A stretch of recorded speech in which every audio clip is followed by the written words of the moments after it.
Еве веќе во текот на вчерашниот ден ги исплативме субвенциите за реколта 2024 година. Станува збор за скоро 40 милиони евра субвенции кои што легнаа на сметките на 14.500 тутунопроизводители од цела држава.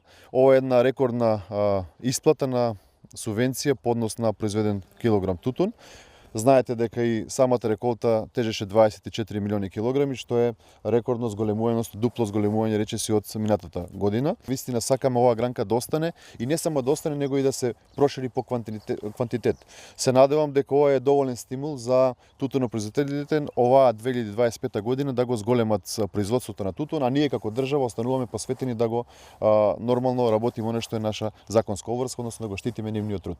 Можам слободно да кажам дека се исплатени скоро 8 милиарди денари по однос на заостанати и тековни исплати на субвенции. Тоа се речиси 130 милиони евра кои што легнале на сметките на земјоделците од сите категории, односно сите групи на производители. И ова е само уште еден показател дека навистина кога се работи домакински, посветено, одговорно, се вреднува трудот на македонскиот земјоделец, дека сме на вистинската патека да вратиме довербата на земјоделците